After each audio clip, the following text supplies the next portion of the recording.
طلع البدر علينا من ثنيات الوداع وجب الشكر علينا ما دعا لله داع. Oh, the white moon rose over us from the valley of Wada, and we owe it to show gratefulness where the call is to Allah.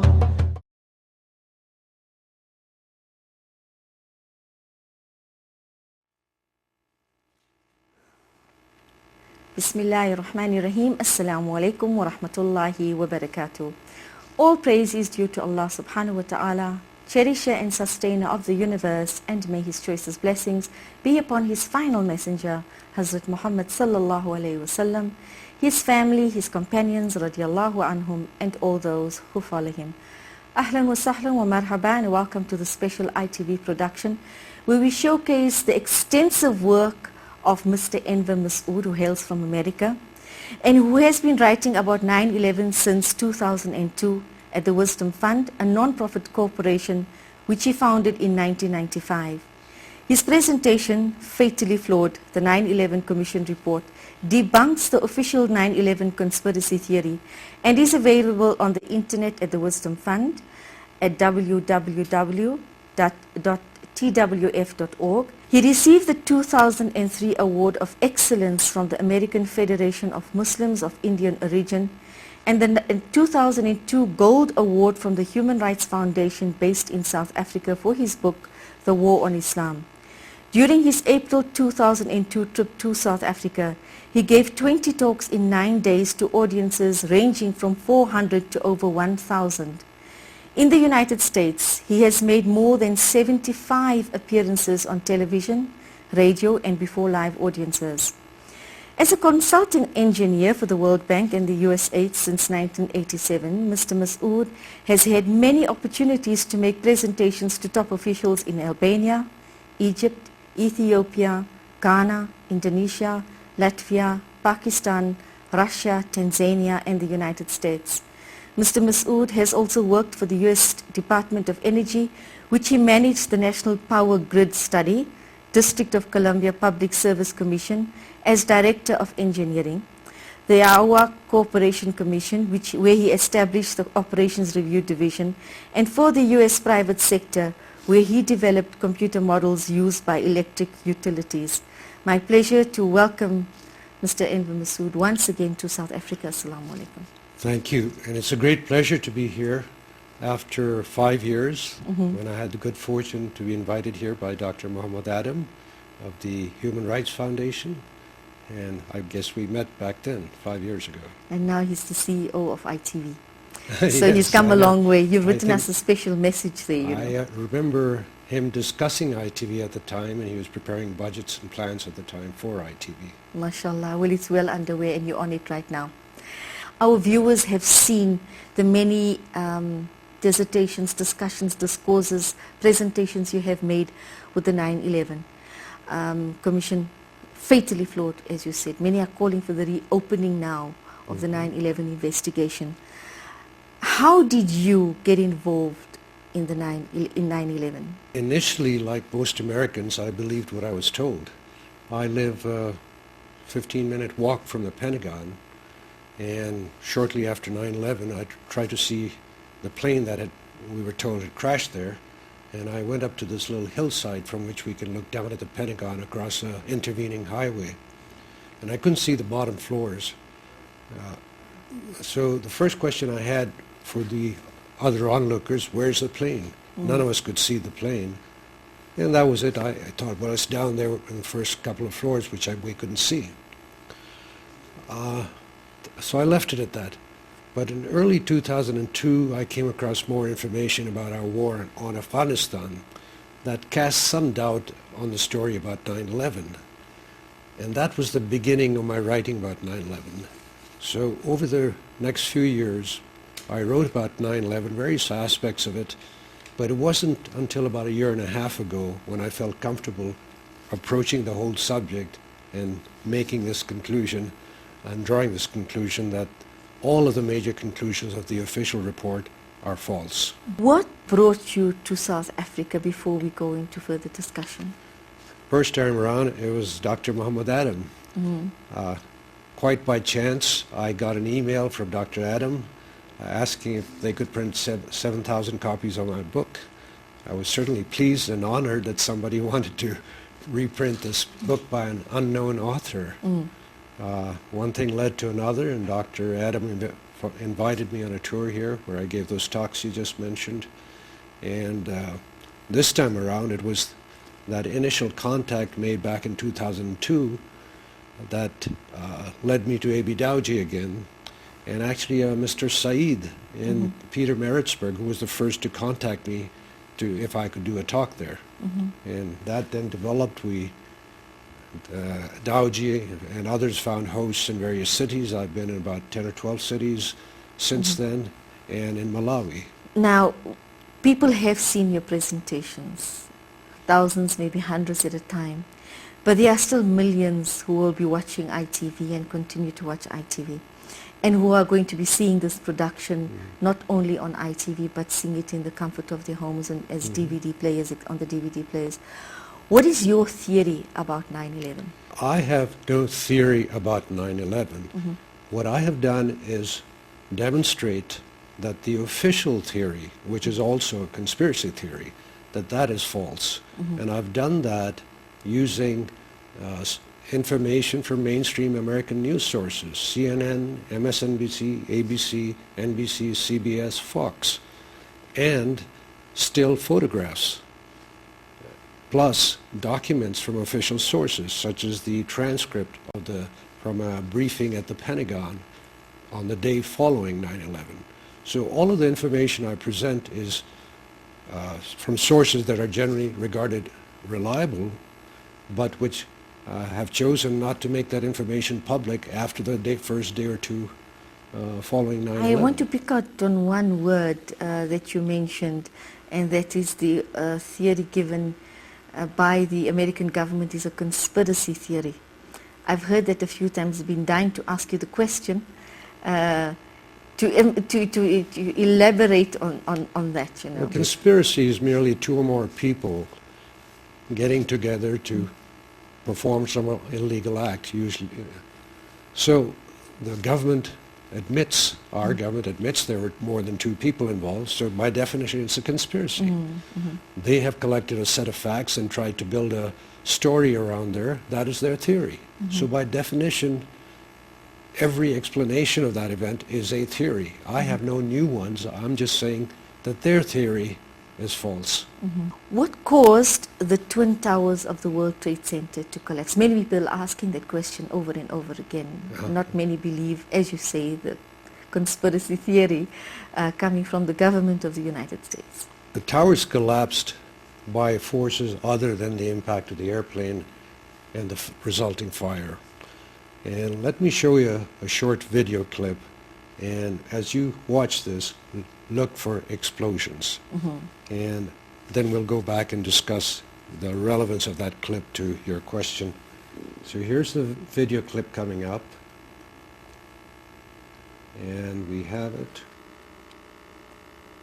At 10:30, I tried to leave the building, but as soon as I got outside, I heard a second explosion and another rumble and more smoke and more dust. I ran inside the buildings, the chandelier shook, and again, black smoke filled the air. Within another 5 minutes, we were covered again with more silt and more dust. And then a fire marshal came in and said we had to leave because if there was a third explosion, this building might not last. As we were getting our gear on and making our way to the stairway, there was a heavy-duty explosion. Some of the people out, then there was those secondary explosions, and then the subsequent collapses. So I don't know how many people were in there. I know there was a lot of firefighters. But New York's bravest never had a chance. We really never even got that close to the building. The explosion blew and it knocked everybody over. The FBI is here, as you can see. They had roped this area off. They were taking photographs and securing this area just prior to that huge explosion that we all heard and felt. Most of the victims so far were people outside the blown-up buildings. like, it sounded like gunfire, you know, bang, bang, bang, bang, bang, and then all of a sudden, 3 big explosions. To me, it sounded like an explosion, then the building, the rolling sound sounded like the building collapsed. Top floors collapsed down. I saw it blow and then ran like hell. Thank God. I'm 69, but I can still run. The next thing we know, it was boom, and the floor started shaking. And then we saw debris fall down, and next thing we know, we had to get out of the building. We stuck on the stairs for a while. We finally got down to the lobby. Then we get to the lobby, there's this big explosion. Well, me and Mr. Hesh, the corporation counsel, were on the 23rd floor. I told him we got to get out of here. We started walking down the stairs. We made it to the 8th floor. Big explosion. Blew us back into the 8th floor. I was making my way to the foot of the World Trade Center. Suddenly, while talking to an officer who was questioning me about my press credentials, we heard a very loud blast, an explosion. We looked up, and the building literally began to collapse. Rose Housey, one of our CNN producers, is on the phone. Rose, what do you got? I'm about a block away, and there were several people that were hanging out the windows right below where the plane crashed, when suddenly you saw the top of the building start to shake, and people began leaping from the windows. In the north side of the building, you saw 2 people at first plummet, and then a third one, and then the entire top of the building just blew up, and splinters of debris are falling on the street. We just saw that. What you just watched were numerous witnesses and news reporters talking about explosions. And then they said the entire top of the building exploded. I have just stopped the film, and you can see the top of that building. And you see at the top this area that is yellowish gold in color. That is an explosion. That is not fire erupting. Those are definitely explosions. What you see here on the right-hand side is also part of the explosion, the red. The red. And I'll show you more of that and down here. So as we play this, let's watch this and then I'll explain what we're seeing. Before we go there, we never hear of explosions in the official 9/11 report, do we? We never hear anything about explosions. You're correct.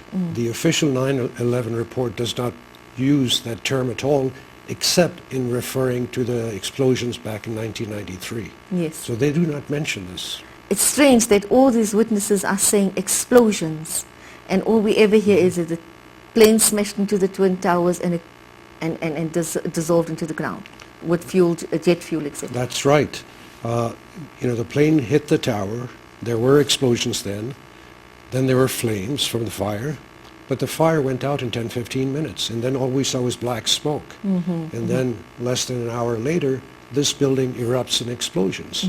And we hear witnesses talking about them. And we have pictures of them. And we can watch more of that as it explodes. Watch the bottom part of that smoky area where my cursor is. Yes. And you'll see that explosion developing. As well, yes. Did you see that? Absolutely, yes. Absolutely, yeah. Absolutely. And let's watch this. It's like a new fire. It is not like it is a new fire starting. Right. I mean, the fire's gone out, so what caused that? We saw the top erupt in explosion. We're seeing explosions below the smoke. Now let's watch this just a little bit more. I want to point out tower, one other thing. the only one that was standing, tower number 1. Okay, this is a little hard to see. We can see the building erupting in explosions. That's not a building falling under the force of gravity. That gravity acts downwards. It doesn't throw concrete and debris out to the top and sideways. On the side, what you see are steel beams being ejected. You obviously can't make that out on the screen, but these steel beams were found embedded in surrounding buildings. We're told that the beams were thrown out 20 to 50 ton steel beams were thrown up to 500 feet away. Again, that cannot have been done with the fire. It had to have some explosives. Explosion. And you're an engineer and able to give a verdict on it on a professional basis. A high school student can tell you that gravity acts downwards. It doesn't throw things out sideways. In all humility, you're right. Actually, I did do investigations both for the Department of Energy, where I managed the National Power Grid Study. That had 26 multidisciplinary teams and about a total of 150 people investigating the National Power Grid issues. The division I set up in Iowa had the same purpose, to investigate electric, telephone, gas utilities to try to make them more productive. So I am used to doing investigation and trying to sift the reliable information from the less reliable. And that gives you, they say knowledge gives you power. And that's you're making powerful statements to say what is a conspiracy and what is the reality. Well, it was that experience that gave me the confidence to do what I'm doing today. And perhaps somebody might question, you know, what's the validity of that? Although we mentioned at the beginning, here's an engineer, and all the work that you are doing, alhamdulillah. Is there anything else you would like to show us with regard to about the World Trade Center towers? Now what I'm going to show you is something else, and this is molten metal that was found in the basement of the towers after they had collapsed. Now imagine we had fires at the top that went out in the first 15 minutes or so. Yes. Then the building collapses, and 3 or 4 weeks later there's molten metal in the basement. Now where did that come from? Let's watch this little clip and then we'll talk about where that might have come from. When you got a cement, concrete, asbestos, and sheetrock building, what's burning? You know, it's a bit distressing to think of that. And there might have been diesel fuel, but diesel fuel doesn't burn till 3,000 degrees. So, where was the fire? I don't understand that. And yet it burned for a month. Every night we come out here, and it's burning and burning a whole month. Something's not right there, you know. Not right at all. We just had this viewer talk about a fire that was burning for a month. There are many that have reported that. I just happen to have this particular clip. But here's a satellite photograph, the one on the left that I'm showing you. And this is an infrared photograph. The different colors show you different temperatures in the earth. And what we're seeing is the area where the tower stood. And if you focus on the orange-red area, that's where the towers part were. of the site because it was a nuclear. You can see the hot spots are where the red dots are. Now, again, the question is, what is creating that intense heat to give us this infrared photograph? And how long after the 9/11? I don't have the exact date of this photograph, but we have witnesses that said there was molten metal 3 or 4 weeks later, and I'll show you that in a bit. Show you the rest of this clip and we'll see the molten metal. That could be the only possibility why there was a... Right there, you're seeing molten metal being pulled out of the debris of the towers. Yes. And the question is, what caused that to melt? And we'll get to that in a minute. at the bottom, that it was molten. And here you see some molten steel from the beams. fire above. It's ridiculous. A couple stories burn and hundreds of drop, and it would actually put the fire out from the vacuum. And so what's burning now? So that's the question. What was burning there 3 or 4 weeks later? Totally inconsistent with jet fuel. Yes, that's correct. So let me talk about that a little bit. And what I'm going to do is show you some features of the World Trade Center and explain those. The first is the towers collapsed at near free fall speed. That is, once the collapse began, according to the official report, it took 10 seconds to collapse. A billiard ball dropped from the top of the tower would have taken 9.2 seconds, using the simple formula again that high school physics students could tell you. Now, how is that possible? Here we have a steel structure. There are 240 or so perimeter columns, 47 massive core columns. These are box columns, 3 feet in one direction, 1 foot in the other direction, 2-inch thick steel all around, 47 of these. And the perimeter columns and the core columns are joined by steel trusses encased in concrete. There is no way all that structure can collapse, be blown up into powder, as the witnesses claimed in the first video, and do so at the same speed as a falling billiard ball. That is just physically not possible. It requires a tremendous amount of energy. And that energy could not have come from the plane impacting it. That energy was absorbed. Whatever happened then was dissipated in a few seconds. The fire burnt out. It didn't have that kind of energy. So that energy had to come from somewhere. The only answer is some kind of explosives. Let me show you something else about the World Trade Center, and this has to do with the molten metal. To melt any metal, you have to have a fire that is large enough, long-lasting enough, and hot enough. For example, take a steel kettle, put it on the stove, gas stove, and it's not going to melt, regardless of how many days you put it up. Yes, yes. Now, let's talk about some of the temperatures achieved by these fires. If you carefully mix the fuel and air ratio, the maximum temperature you'll get is about 1,000 degrees centigrade. If it's not carefully mixed, like a plane striking the building and just using whatever air is available, the maximum temperature is about 650 degrees centigrade. And what steel melts at? 1,500 degrees centigrade. So the fires could not possibly have been hot enough. And even had they been hot enough, the steel would have dispersed the heat. And they were certainly not long-lasting enough.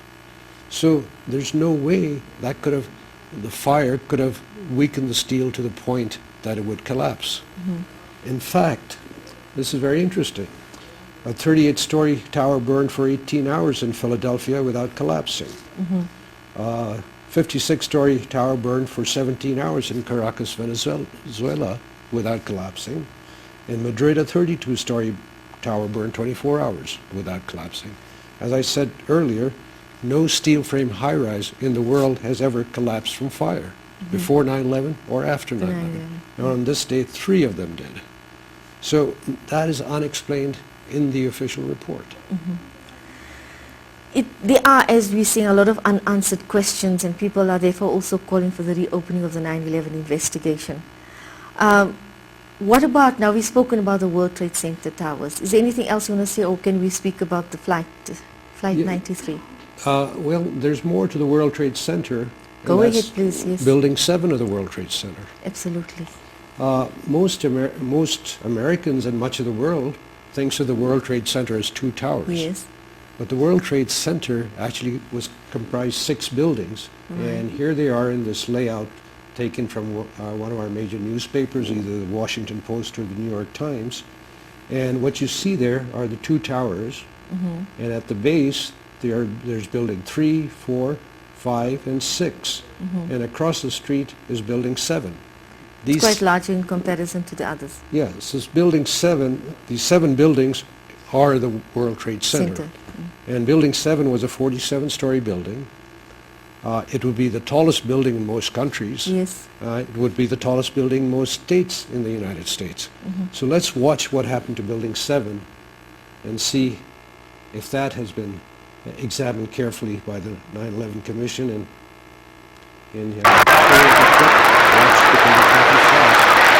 That's building 7 going down. That's building 7 and going no down. plane hit that building. Gone, man. You're right. No plane hit that building. Let's watch it again. Yes. Here's building 7. Going down. No plane hitting it. What caused it to collapse? It's gone, man. So, the question is, what brought this down? Yes. No plane hit it. It did have some fire from the debris coming off the towers. But again, as I showed earlier, no steel frame high-rise in the world has ever collapsed from fire. What's even more interesting, we still do not have an explanation from our government as to what caused this collapse. It's not even mentioned in the official report. Can you imagine a 47-story building in America collapses in less than 7 seconds on September 11, 2001? And it's not even mentioned in the official report. Why? Why the Americans not? Are they asking about building 7? Well, they have been asking. Actually, there's a large 9/11 truth movement, as it's come to be called. And there's, according to the polls, there are 70 million Americans asking about Building 7 and indeed asking for a new investigation. And there are many professional organizations that have developed. Pilots for 9/11 Truth, architects, engineers for 9/11 Truth, actors and actresses, family members of those who died on 9/11. So there are many, many people, Americans, asking for more information about 9/11, for reopening the investigation. Let me show you some different perspectives on Building 7. And this is another video, a little longer, and here you're going to see the video from several different news sources. Building 7 collapse. Yeah, and what you're seeing are high shots. Now, here we're going to show you a videotape of the collapse itself. Describe that. Now we go to videotape, the collapse of this building. No plane at all. It's amazing. Amazing, incredible, pick your word. For the third time today, it's reminiscent of those pictures we've all seen too much on television before, when a building was deliberately destroyed by well-placed dynamite to knock it down. Let's me to stay with this photograph. Now that was Dan Rather, the news anchor of CBS, saying for the third time today, you've seen a building deliberately destroyed by well-placed dynamite. Yes, well-placed. But he hasn't repeated that statement since 9/11. So that's interesting. The news media, the news media were there. They saw all this, yet they've kept us in the dark about it. So let's watch some more clips from there.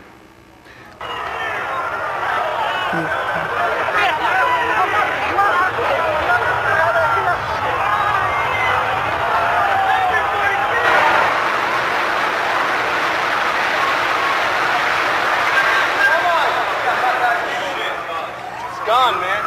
Back live, we have had little relief here. Take a look at this. About an hour ago, World Trade Center building number 7 collapsed. A 42-story building. No word of any casualties in the building.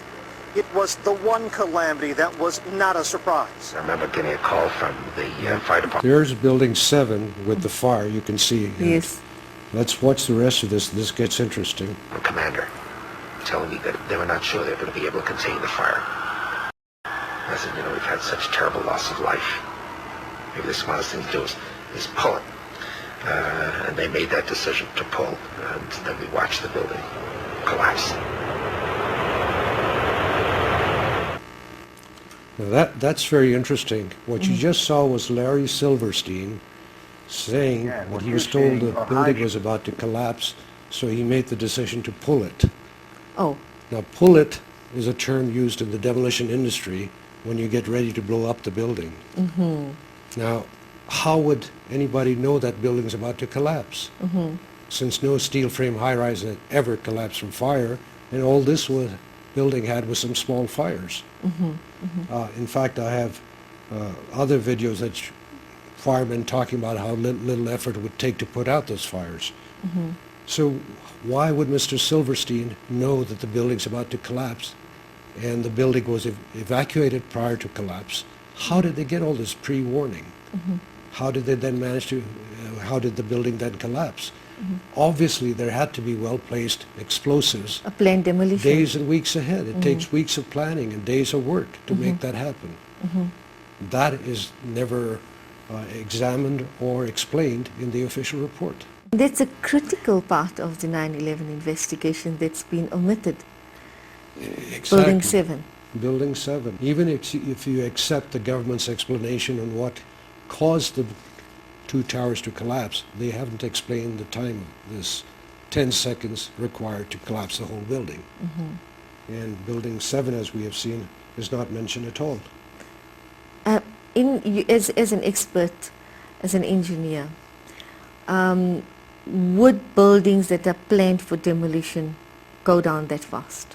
Oh yeah. Once you decide to demolish a building, in fact, Building 7 looked exactly like a controlled demolition. Experts have been shown that in other countries without being told what this is or where it is, and they say immediately that's a controlled demolition. I have videos of that too. We don't have time for all of that. But that is exactly how controlled demolitions are done, and they're done in this way so the building comes straight down without damaging neighboring buildings. The towers were then done in a different manner. They were blown up. It wouldn't have looked, if one were trying to set up something to fool the American public, it wouldn't have made sense to have the plane strike at the top and somehow the building falls from the down bottom. below.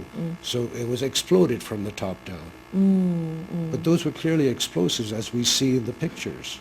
And people have testified they've heard explosions. And the simple physics issue of conservation of energy. You've got to have energy to do these things. Where did that energy come from? Certainly not from the fire or the impact of the airplane. If you wish to show us more clips with regard to, we have all the time, so go ahead. Yeah, I think that's probably enough regarding the towers, and we can move on to other issues. So the Flight 9 T3? United Flight 93? Flight 93, and then perhaps we can do the Pentagon, because that's very interesting. Flight 93, we were told, went down in a field in Pennsylvania as passengers struggled with the hijackers with box cutters. Now let's see what happened to Flight 93, and we have footage from Fox and NBC, live news coverage on September 11 at the alleged site of where the plane crashed. So let's watch this, and then I'll come back and explain it.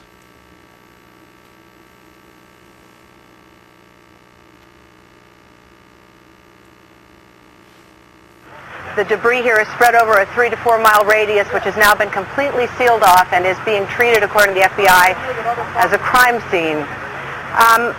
Governor Tom Ridge made some remarks earlier at a press conference. He had flown over the site. He said the emergency response here was immediate.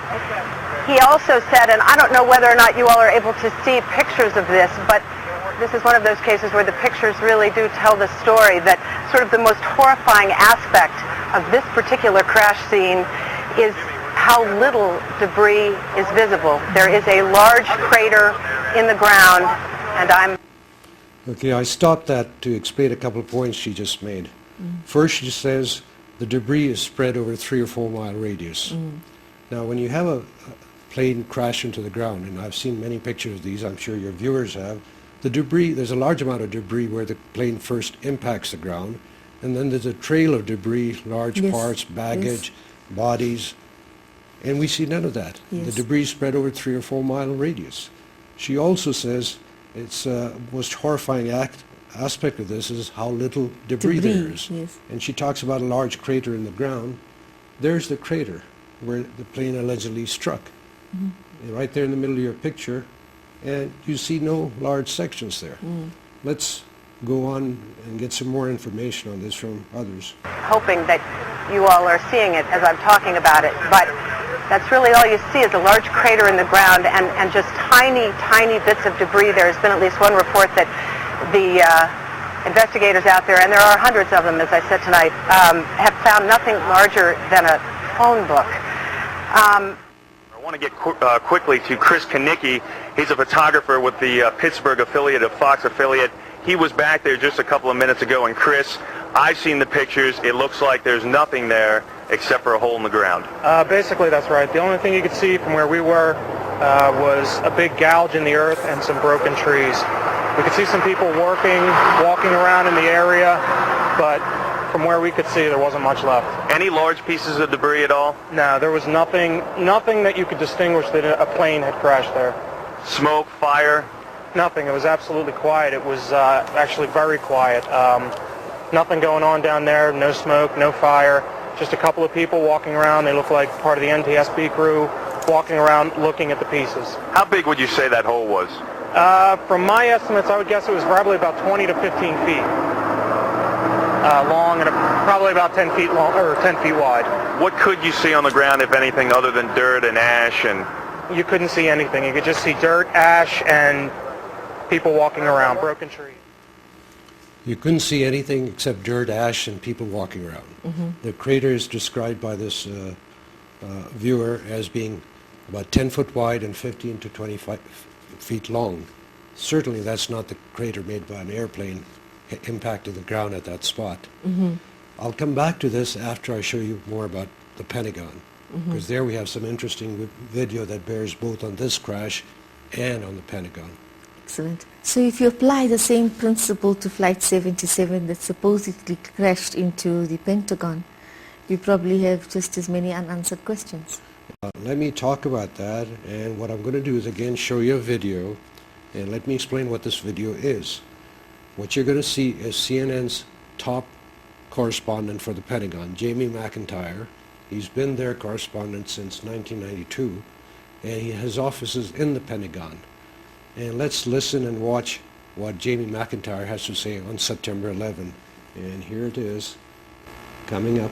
Idea of how much of the plane actually impacted the building. You know, it might have appeared that way, but from my close-up inspection, there's no evidence of a plane having crashed anywhere near the Pentagon. The only site is the actual side of the building that's crashed in, and as I said, the only pieces left that you can see are small enough that you could pick up in your hand. There are no large tail sections, wing sections, a fuselage, nothing like that anywhere around, which would indicate that the entire plane crashed into the side of the Pentagon and then caused the side to collapse. Now, even though if you look at the pictures of the Pentagon, you see that the floors have all collapsed, that didn't happen immediately.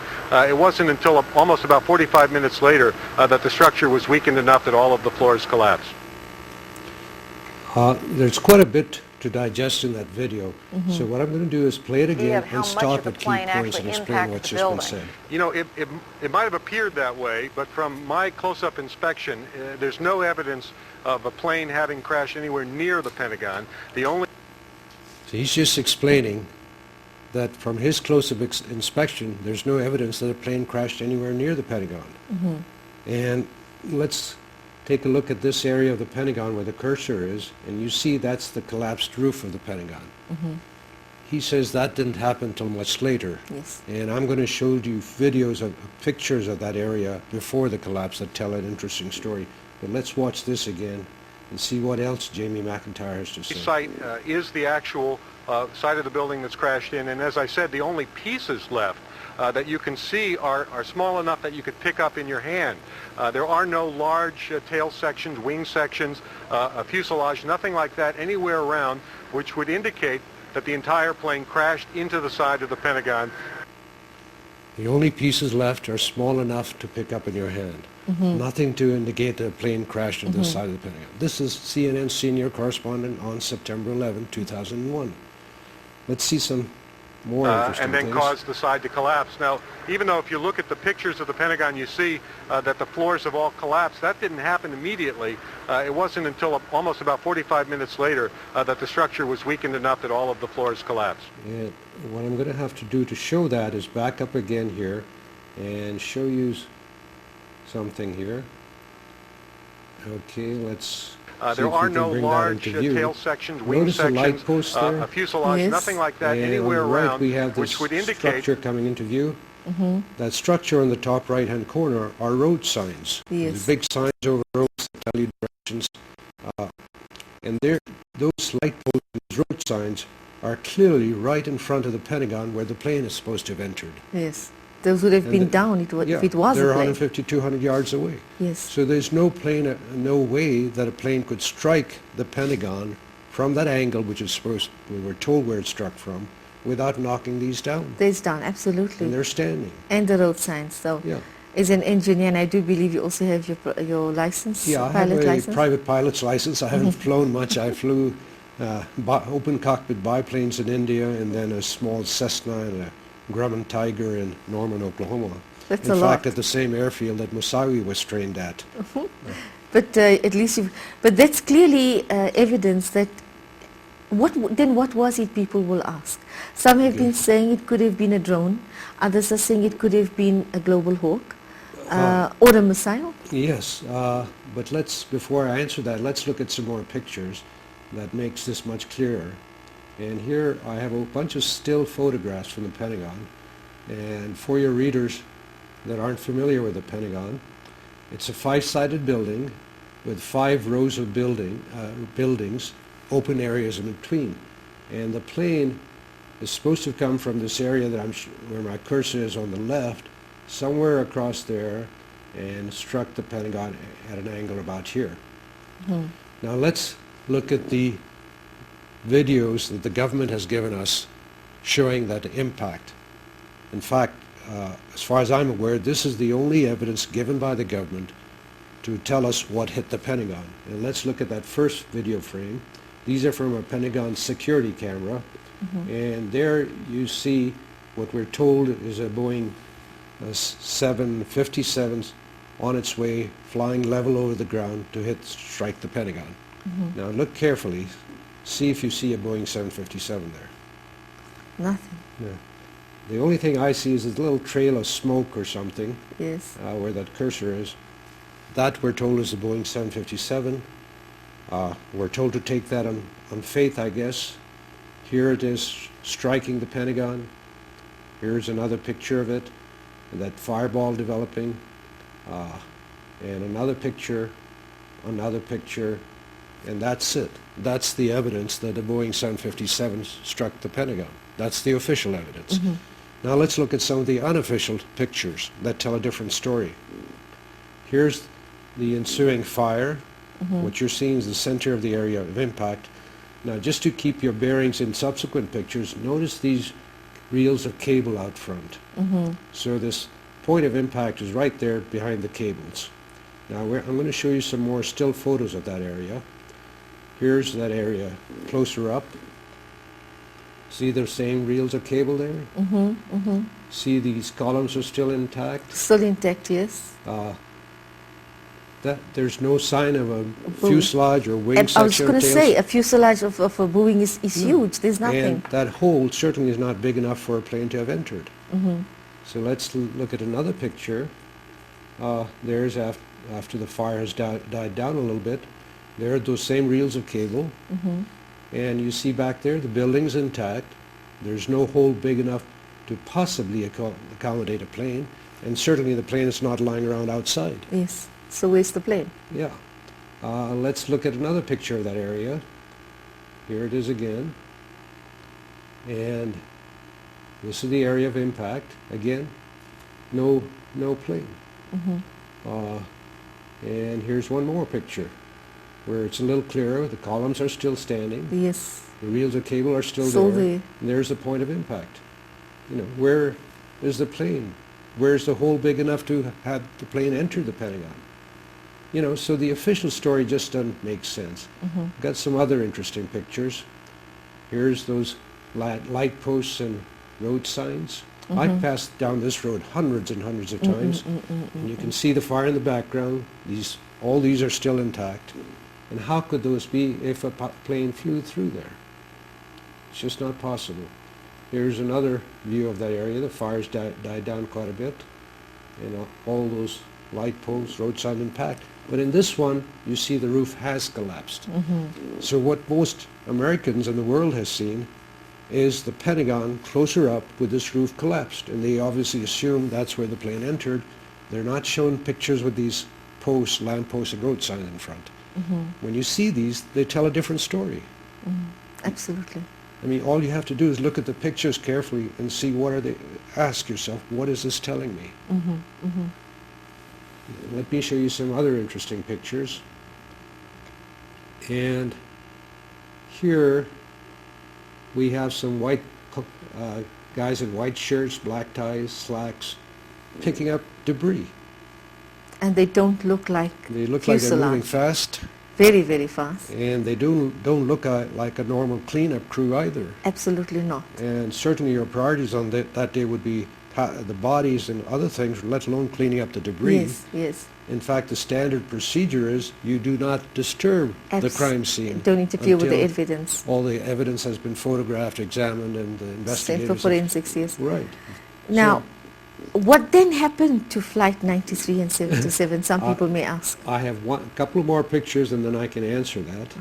Fine. Here is the point of impact of the airplane, showing you the various rings of the Pentagon. The plane entered, or something entered out here, the outer wall of the Pentagon, left the inner wall, entered the outer wall, second ring, and finally it exited through the inner wall of the third ring. So let's look at that point of exit right here where the cursor is. Here's a close-up of that area. And you see that nice round hole. A round hole, and that doesn't look like a hole made by a 747 or Boeing. There's no way a Boeing 757 can enter the Pentagon without leaving a large hole, with all its wings and fuselage having entered because none are left outside, and then carve a nice round hole there. That's just physically impossible. It is entirely consistent with a missile hitting the Pentagon. And I mentioned earlier that I have some video that ties in Flight 93 and the Pentagon. Yes. We can go to that next if you like. Oh, it would be interesting. Some people have said, maybe you can comment on this, that perhaps the steel of the outer portion of the plane, the fuselage may have been intact.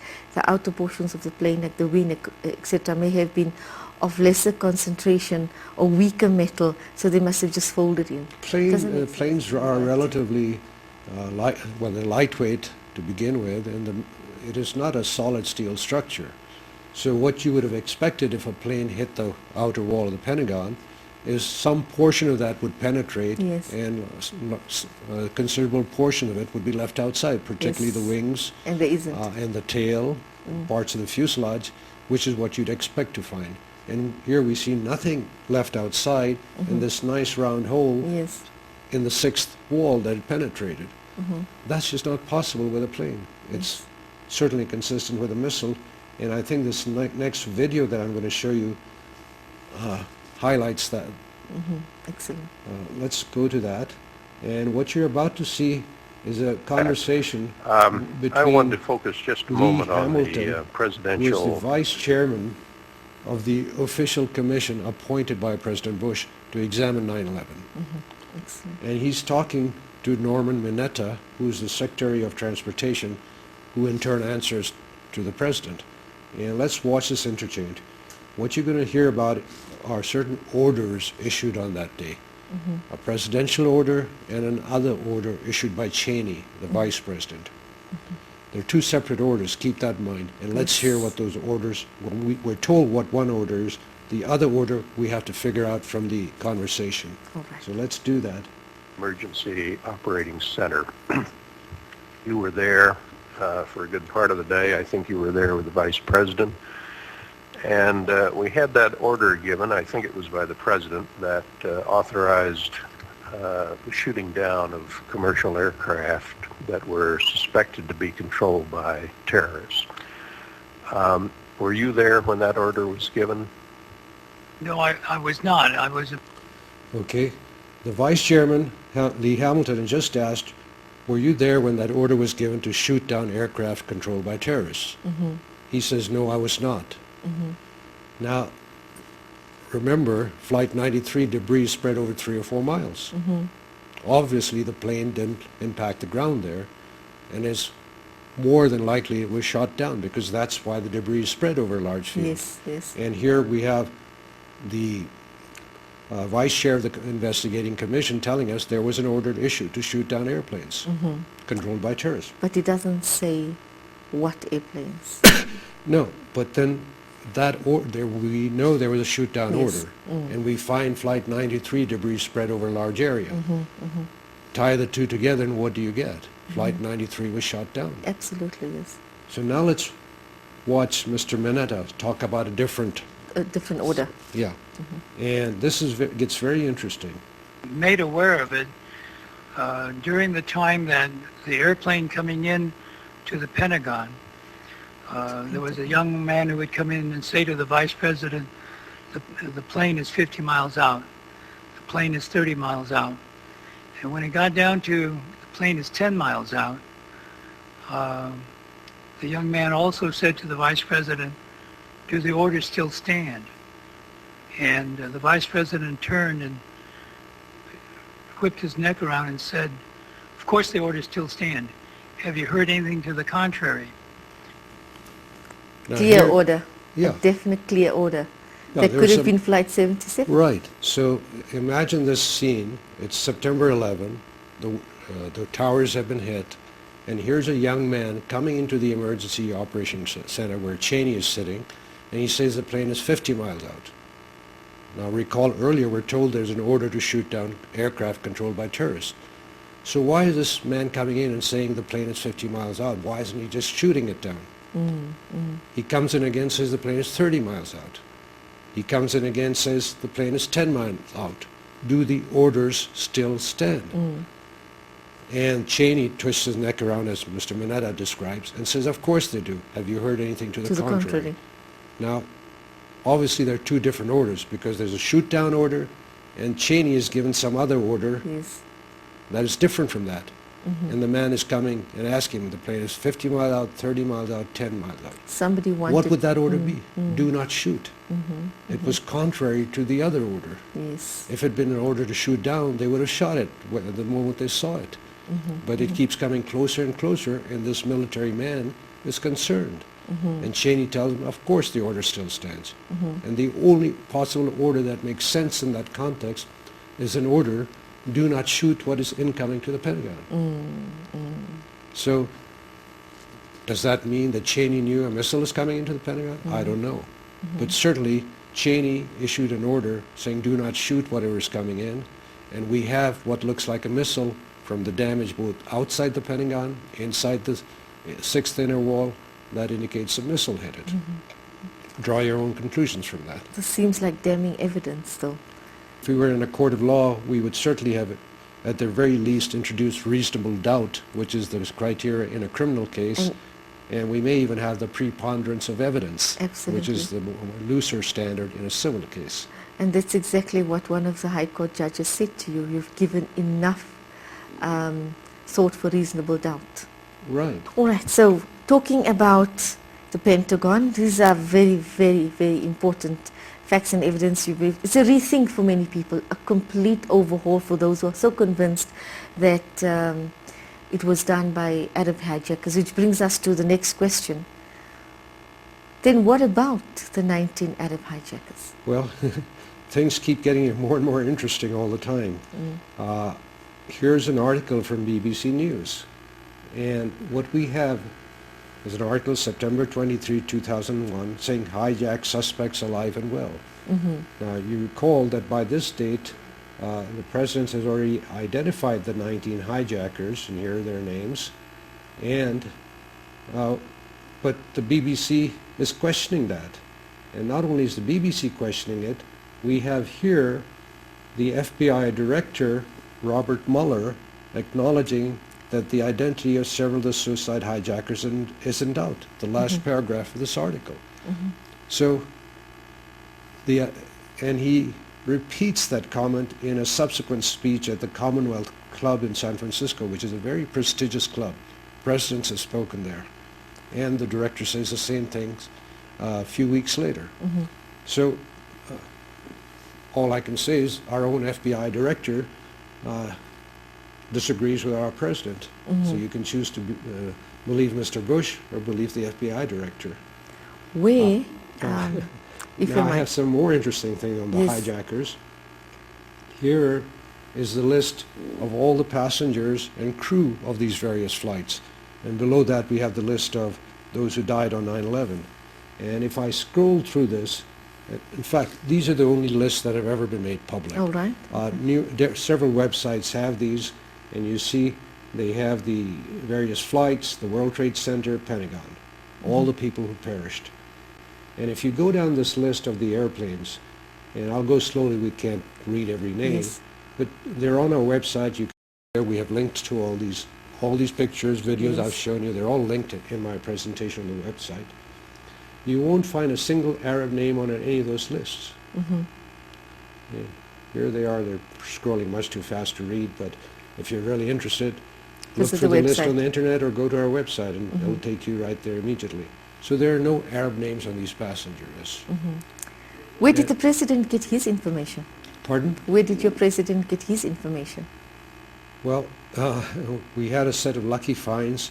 A passport found in the rubble of the World Trade Center. So, yes. Imagine all that rubble around the World Trade Center, and some passerby, their priority is to pick up a passport among all that rubble, and to assume that it's from the hijackers. It could be from anybody's passport, and to somehow quickly get it to the top officials in the federal government so that the president can say we've identified the hijacker. That is such an unlikely scenario. And there were many other such coincidences which led our president to identify the 19 hijackers. And you have the FBI and CIA working on the case, and this is what they come up with. So, well, the FBI still has doubts, as far as we know, about what happened on that day. In fact, they have doubts even about bin Laden. Here, what you're looking at is a most wanted poster from the FBI website. Now, the FBI website has the most wanted terrorist posters, and in that they list what the charges are. Here are the charges against bin Laden, wanted for murder of U.S. nationals outside the United States, conspiracy to murder U.S. nationals outside the United States, attack on a federal facility resulting in death. Now, the first two we can dismiss as not being related to 9/11. They're outside the United States. The third could be a federal facility. The Pentagon is a federal facility. But let's see if there's more detail that tells us what this is all about. And the picture of bin Laden is missing because I've downloaded this page from the website. Right. When it downloads, it doesn't bring the picture with it. But here's some more information on what bin Laden is wanted for. He's wanted in connection with the August 7, 1998 bombings of the U.S. embassies in Dar es Salaam and Nairobi. They killed over 200 people, according to this. In addition, bin Laden is a suspect in other terrorist attacks throughout the world. Now, think about this a moment. They list the two embassies in Dar es Salaam and Nairobi, where 200 were killed, but they do not list the 9/11, where over 3,000 were killed. Absolutely. It's a convenient omission? No, because if you call them, the last time they were called a few months ago, their response is, we don't list the World Trade Center and the Pentagon because we have no hard evidence against bin Laden. That's our own FBI, the Department of Public Affairs. That's what they tell us. And that's the reason why they invaded Afghanistan and subsequently Iraq, because bin Laden did it. As we know, a lot of that was on false premises. And now we've seen more of that. So this just dissolves the reason why they should be entering those countries, or the pretext on which they should be entering those countries. Yes, there was a document called Rebuilding America's Defenses prepared by the so-called neocons. It was actually a revised version of an earlier document prepared for Benjamin Netanyahu of Israel, and I believe the title of the earlier document was Securing the Realm. But anyway, in this document prepared for Mr. Bush by the neocons, they talk about a couple of things. One, the desire to put more money into the military. Now recall, we already spend more than the rest of the world combined. We have no major enemies. Their spending is a fraction of ours. So the military wants to put more money in the military. How do you justify that to the American public? The other thing is their desire to control the energy resources of the Caspian Sea and the Middle East. Because by controlling those, we controlled Eurasia, as has been written by Zbigniew Brzezinski, former national security advisor. So by controlling the energy resources of the Caspian and Middle East, you control China, you control Europe, India, much of a great part of the world. So that's one reason. So we have these two reasons: to control the energy resources so that we can control much of the world, and to put more money in the military. And to do this, to get the American public behind us, this document says on page 51 of that document, you can read it from our website, we need a new cataclysmic and catalyzing event, like a new Pearl Harbor. I was just going to mention Pearl Harbor. Yeah, the Pearl Harbor is what got us into the Second World War, and this, according to other researchers, is the Pearl Harbor that got us into Afghanistan and Iraq. In fact, the new Pearl Harbor is the title of a book by Professor David Ray Griffin, a philosopher and theologian whom I consider the foremost writer on this subject. Or was this all just to serve the industrial military All the evidence complex? would point to it. All the statements from senior planners in the United States, from George Kennan after World War II to Zbigniew Brzezinski when he was National Security Advisor, to the recent documents prepared for Mr. Bush, our president, it makes it very clear that's what the U.S. goal is. Another Pearl Harbor, does it also cast a shadow on who did what at Pearl Harbor? I wouldn't draw that link. Let me put it with another question and put all three together. If it wasn't bin Laden and it wasn't the 19 Arabs, then who did it? Well, we really don't know who did it. Arabs could have been involved, but certainly others had to be involved. What we have to ask ourselves is a standard question investigators ask in crime scenes: who had the motive, means, and opportunity? As I said earlier, it's clear we had the motive. Other governments may have had motives. Arabs may have had motives. But the means and opportunity eliminates some of that. Those explosives used to bring down the World Trade Center are not easily available. Very few governments have that sort of explosive. Who had the entree to the World Trade Center to plant the explosives? Again, that excludes a lot of the players. Who had the ability to give a do not shoot order at the Pentagon. It excludes a lot of the players, and we're left with very few possible players in this game. It could certainly would have to include elements of the United States. I'm not saying the U.S. government did it, but it would have to include some groups within the U.S. It could possibly include Arabs acting unknowingly in taking some part in the plan. It could involve other governments who had an interest in the region for weakening the Muslim regimes in the area, and we know Israel has that interest. So, you know, there are several potential players in this. I have no theory, as I said in the beginning. All I'm saying is that the official theory is flawed in all its major conclusions, not merely flawed, but false. What was their motive, whoever did it? You mentioned others could have did it. What was their motive? Well, the motive, as we've spoken earlier, is control the energy resources, weaken the Muslim regimes in the neighborhood of Israel, and control much of the world by controlling those energy resources. Now, if what you're saying is true, what should be done now? In my field, systems engineering, etc., we talk about three things to do to make a system work. Society is a system, and those are information, communication, and action. We have to inform ourselves first and foremost before we can talk intelligently. Then we communicate that information to decision makers that can do something with it. And we have to ask them for a specific action. What do we want? There are groups within the U.S. that want a new investigation. My suggestion is that we limit the first investigation to just dispelling the lies in the original investigation. Once that is done, the rest will follow much more easily.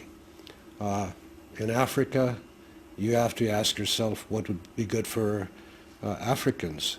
Perhaps a truth commission, like you had a Truth and Reconciliation Commission, with the religious leaders of several faiths, perhaps Bishop Tutu presiding. That would raise the visibility of this issue. But eventually, the world needs to know, and historians need to know, the truth. Absolutely. They say we don't know where we are going if we don't know where we come from. Exactly. And the truth has to be revealed in order for future generations to be able to make the decision for themselves, so that this kind of thing never happens. As a personal opinion, I believe that what was done at the World Trade Center Towers, the Pentagon, etc., was a horrible action. Human beings shouldn't do such a thing. We have to condemn it, and I do. At the same time, though, what you have revealed, and it's a revelation for many who believe the theory from the conspiracy of the U.S. government, the truth, and what you have is give them enough food for thought, enough to follow the plan of action. You said to inform, to communicate that, and then to ask for action. So we hope that that message is given through. But we'd like to thank you on behalf of ITV for coming to South Africa and expending your time, your energy, your resources in order to reveal the truth, not only to South Africa, but to the world, and here on ITV and the production which will go out, inshallah. And to thank Ebidauji, Mr. Ismail Mullah, and an anonymous brother who doesn't want to be mentioned, but for bringing you up and down to ITV for this production. And we hope that this can reach the home of every single human being, not just every South African, but every single human being who has an interest in peace and justice. Thank you. Just like to add, here's our website, twf.org, where you can download my book, The War in Islam, for free. Just click on the picture and you have the book.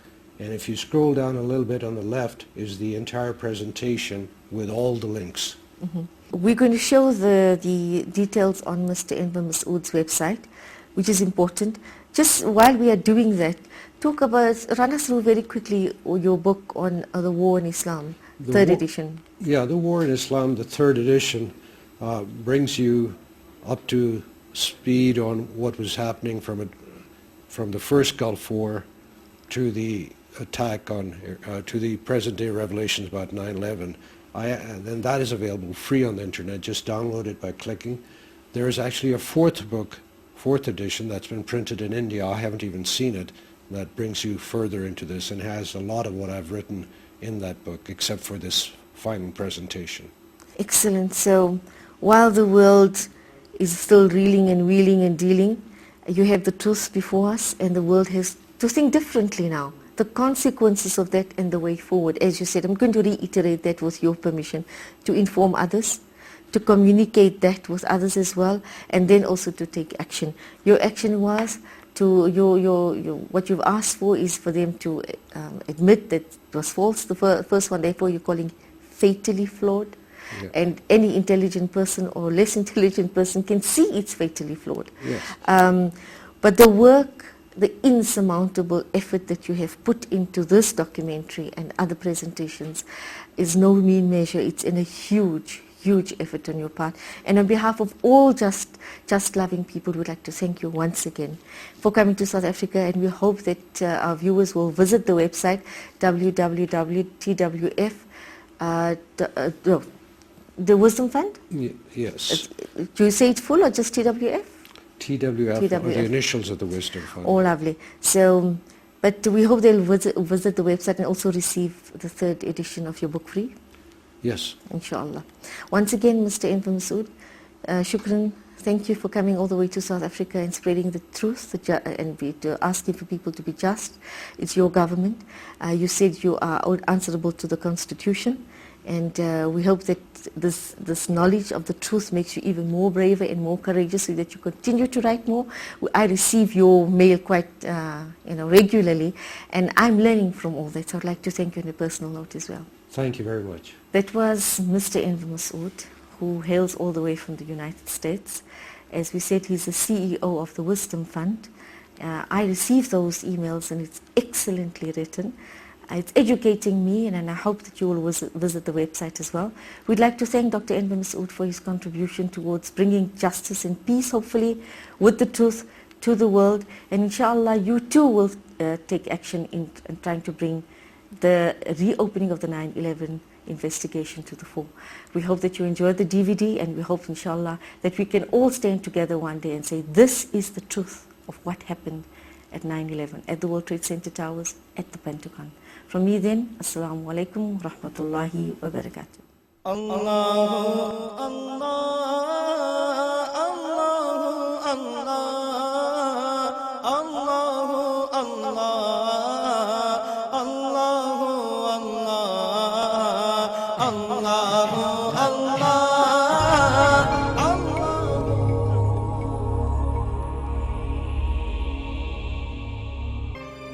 Allah, the Lord of all the worlds, is the most great. In one verse, Allah reveals, it is Allah who created the 7 heavens and of the earth the same number, the command descending down through all of them, so that you might know that Allah has power over all things, and that Allah encompasses all things in His knowledge.